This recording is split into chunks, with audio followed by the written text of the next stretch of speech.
Well, first of all, congratulations. Was an impressive fight. How do you feel? I feel great. Yeah, I mean, if I was kind of everything you would hope for, it kind of gave me an opportunity to go out there and work a game plan, face some adversity, and still come back and find a way to execute. So to see it play out the way that it did, I'm actually pretty grateful for it.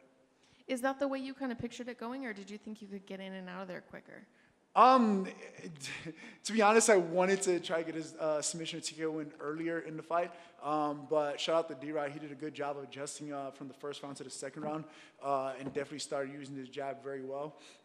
And it kind of threw me off guard a bit, trying to figure out how to close the distance and get the fight where I wanted to go. So he did a good job of adjusting to it, but it was just cool to see it come together. Like, all right, cool, that didn't go the way I wanted to. Forget about it, move on to the third round, and find a way to get it done. What was said to you between rounds 2 and 3 to get that done? It was a lot of fire being lit there. I mean, it was just more so like the coaches reminded me that about the choices that I make both in life and in fights in general, where I can choose to go out there and kind of coast it or ride it out or whatever. I can choose to go out there and really put it on them. And he just kind of reminded me like, hey, we didn't spend the last 8 weeks training for you to come out here and coast. Go out there and get it done. I know you have it in you. I know you can push the pace. I know you can find a way to win this fight. Let me see it. And that was kind of like the kick in the butt I needed to really wake up and kind of move forward and find a way to get it done. And this might seem like a weird question, but I've never been in a fight, so I gotta ask: is it more difficult to secure a submission or a finish in the beginning of the fight, with less time to see your opponent, or at the end of the fight when you're tired and exhausted? I think the end of the fight would be a lot more difficult. Well, it's like a two-part question. Early in the fight, it might be easier to get submissions sometimes because there's no blood, there's no sweat, so the guys are kind of locked in once you get locked up. But by that third round, it's like, all right, fatigue started to set in. There was blood everywhere. There was sweat coming out. So it was just like, man, he can slip out of these submissions pretty, not easily, but a lot more yeah, I guess easy. He can slip out the submission a lot easier because of the sweat and blood and that kind of thing. So it definitely makes it more difficult to find in the later rounds. But like I said, I wanted to find a way to get it done, and I wouldn't be content otherwise. Was there any pressure on you with that record kind of looming over you? No. One of the biggest things that had to come to terms with more recently is just kind of appreciate the guys that came before me and then realize that I'm creating my own path in UFC. It's real easy to add to the mental pressure both in the fight and after fighting is over, where you feel like you kind of came up short or could have did better when you're constantly comparing yourself to other people. I believe George St. Pierre is the greatest welterweight of all time. It was cool to be able to get to the point that I have the most wins in UFC right now, but I just have to accept that his career is far different than mine.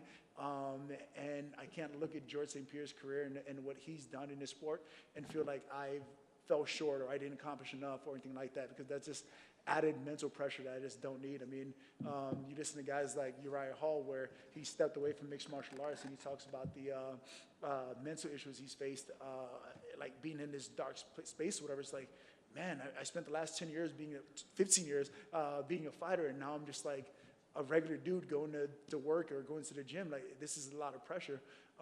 And I feel like if I start to buy into the hype and could constantly compare myself to GSP, when that day does come for me to walk away from it, I may have a dark shadow over my head where it's just kind of like, oh yeah, you had an okay career, but you were no GSP. Like, I accept that. I know it. I'm not GSP. I'm Neil Magny. I'm carving my own name in the history books and blazing a path for myself. And you called out Gilbert. Can you tell me why? Yeah, I mean, I just love competition. I mean, you look at my last fight, I lost via submission, and it was a very frustrating loss for me. And Gilbert Burns is one of the toughest, or in my opinion, the best grappler in the division right now.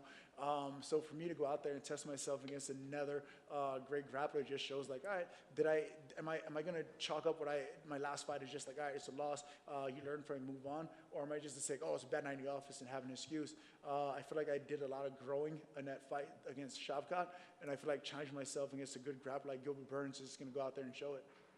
How do you see a fight like that going with him? Man, I haven't really spent much time to sit down and think about how it goes, but I guarantee we'll be an exciting one either way. Thank you so much. Thank you. You talked about how they telling you not to coast, not to do it, when you're getting in there. How much were you able to lean on that experience of this long career in those moments, knowing what you needed to bring in that third round? How much of that experience of that past gets into your head and really drives you forward, and how much was that a difference tonight? Yeah, I mean, in my career, I've lost 2 decisions out of all the fights that I've had, and like those 2 decision losses bother me than any other loss that I've ever had, because there's no, at least for me personally, the worst feeling is being backstage and feeling like, oh crap, I could have done more, I could have done this or I could have done that. It just boils down to someone outworking me or getting the best of me there, and that just doesn't sit well with me at all. So to really take the time and go out there and really focus on like, all right. Like in training, for example, like there are times I'll spar 10 rounds in a row. Like, man, this is great. But my coaches have to keep reminding me, like, this is not a marathon. You're not going out there to run 26 miles. It's literally a 15-mile sprint or a 15-minute sprint. Go out there and give it all you got. There's no point of having extra rounds in the back. Leave it all in the cage. And I really started to like switch my training up to suit that, where I'm not doing 6 rounds a day, 7 rounds a day, 8 rounds a day. I'm doing 3 rounds, and I'm trying to empty the tank every single time. So even though there was some fatigue in the second round, going into the third round, I knew deep down that I can push for 5 more minutes and get it done. And they're giving you these up-and-coming killers, you know, these guys on these streaks, you know.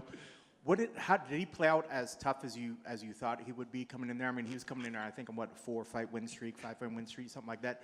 Did he show to be as tough as he seemed going in there? Yeah, 100%. He definitely showed up to fight tonight. He definitely kept me on my toes. I mean, especially the adjustment that he made in between rounds 1 and 2.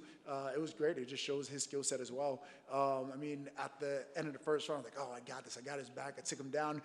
He's getting bloodied up. I'm gonna get this now. And he came back, adjusted his game plan, and gave me something else to solve. So it was definitely some good adjustments on his part to really kind of force me to go back and adjust my game plan as well.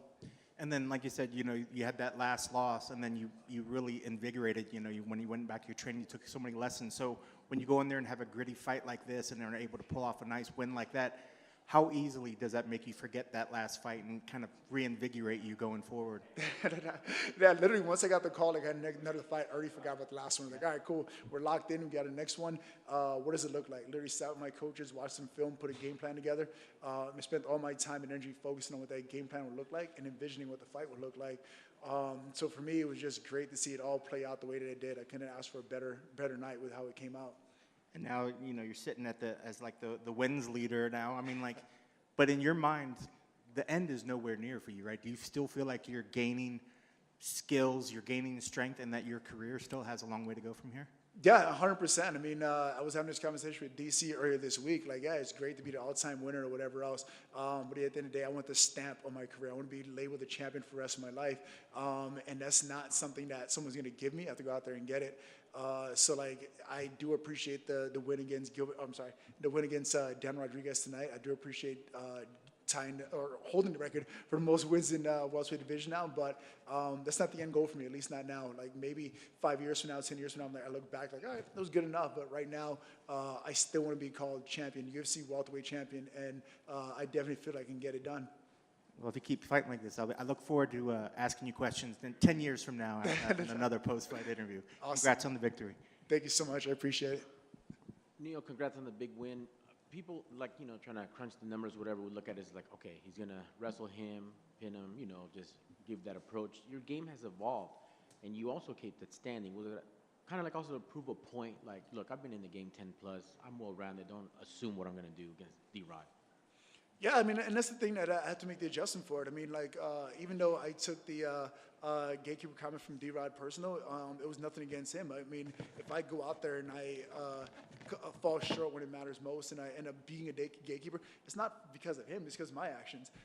So for me to go out there and fight to the best of my ability, that's what's going to start changing those narratives and that kind of thing, even when it comes down to like the odds and that kind of thing for people betting and that kind of stuff. So as much as I took it personal, the gatekeeper comment is literally more so motivating, like, all right, cool. Are you a gatekeeper? If not, go out there and prove otherwise. And that's kind of like where I'm heading now.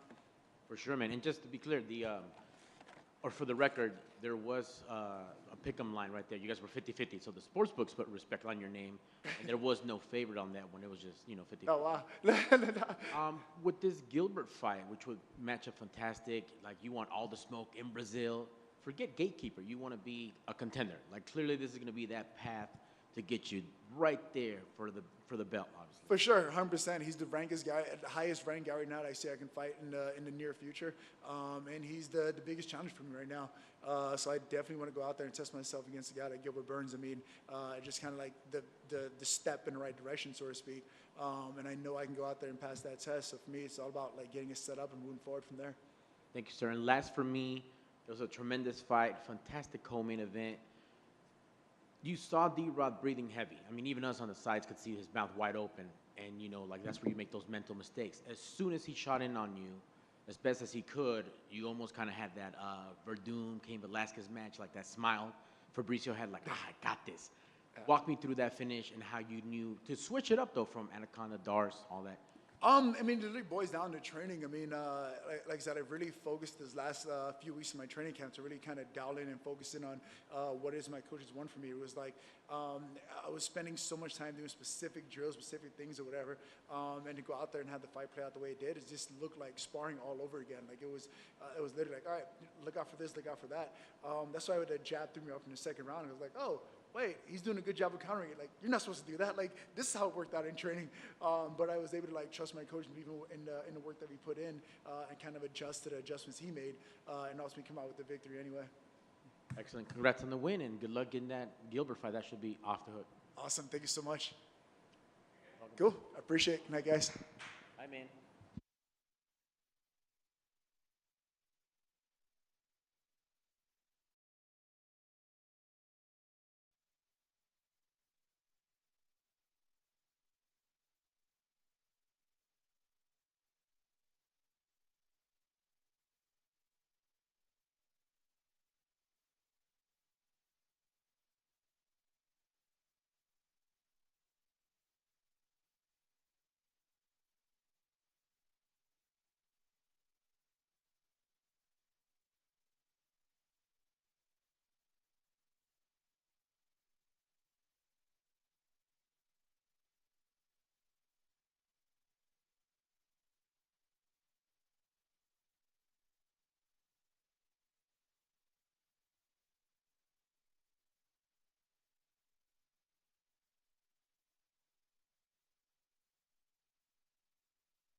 Amanda, congratulations.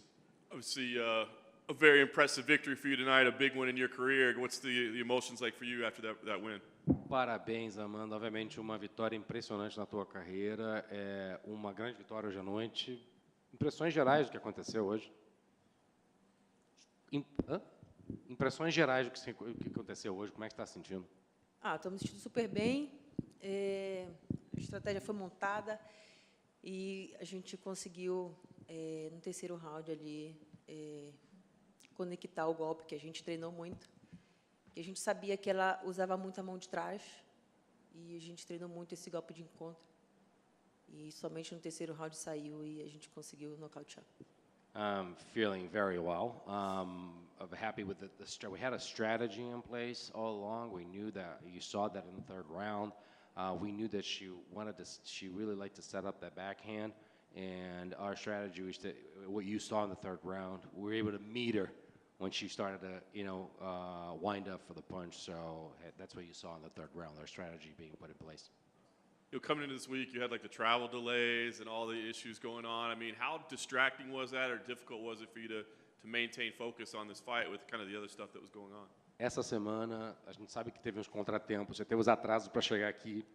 Como é isso, tendo essas adversidades só para chegar aqui, em termos de manter o foco, se manter focada na luta? Cara, meu foco continuou o mesmo. Esses contratempos que teve de viagem, mas a gente não perdeu o foco. Meus treinadores sempre conversando comigo, que nada iria mudar. E eu fiquei uma noite inteira no aeroporto. Fui no outro dia de manhã para o hotel. E meus treinadores arredaram cama, levantaram as camas do hotel tudinho para a gente treinar. A gente treinou super forte. E a gente chegou aqui e nada mudou. A gente continuou na estratégia e sabia que a gente ia fazer bom trabalho. It didn't change things. My team and my coaches, we basically kept focus on things. I mean, we had to sleep in the airport. Next day, we actually finally went into a hotel room. We got to the hotel room. My coaches and my team put up the beds and actually displaced them all. So we actually lift them all. So it makes some space for us to train. We trained very hard, so that helped us keep the focus. And basically, we just kept business as usual, and we knew that we needed to maintain the focus to be here. The opening round was obviously a little bit of a slower round, cautious. I mean, was that the plan to kind of take it slow going in, or what was going through your mind in the opening round? Primeiro round, obviamente, foi lento, um pouco cauteloso. Esse era o plano mesmo, estudar um pouco, tentar entender o que estava acontecendo? O primeiro round foi bem parado realmente, mas não fazia parte da estratégia. Mas eu optei por esperar um pouco para saber o que ela tinha para mim e para eu não me afobar e não cometer um erro grave como eu já cometi em outras lutas. Eu não queria cometer o mesmo erro. Então, o primeiro round foi mesmo mais estudado, porque ela também não conectou os golpes que eu estava esperando. Mas aí, até o segundo, terceiro round, a gente já conseguiu voltar bem para a luta. I admit it, the first round was really slow, but it wasn't part of the strategy to actually be that slow and just kind of like, stale. But I just thought it was better for me to study and to see what she had to offer for me. I didn't want to get ahead of myself and make mistakes like I made in past fights. And obviously, you saw that second and third round when we were able to connect, and things picked up a little bit more than that, but it wasn't part of the strategy originally. Well, obviously, it was an impressive finish. There's an argument to be made that you're the number one contender now in the division, or that you should be next for a title shot. Do you feel that this result should get you a title shot in your next fight? De qualquer maneira, você finalizou a luta muito bem.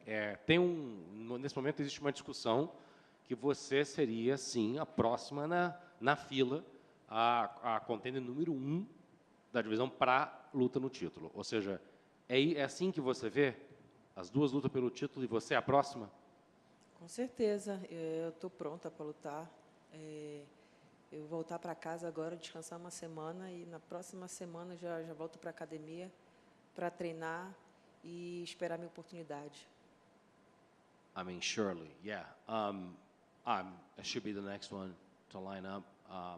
Go back home, rest for a week, go back in the gym, just wait for that opportunity to be the next one for the title.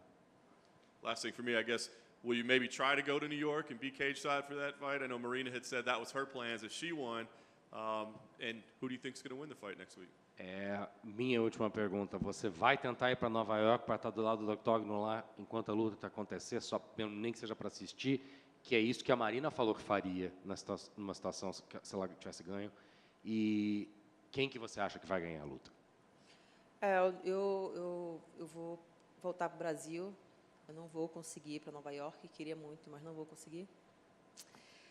E acredito que a Weili Zhang ganhe. Ela é mais completa, mais forte. A Esparza é bem perigosa, mas acredito que a Weili Zhang saia com o cinturão. I do have to go back to Brazil. Unfortunately, I won't be able to make it to New York, so I have to go back home. But I do believe that Zhang Weili is going to win. She's a more complete, a stronger fighter, even though Carlos Esparza is dangerous. I do believe that Zhang Weili is going to win. But if Dana White or Hunter called for you to go to New York, you're going, right?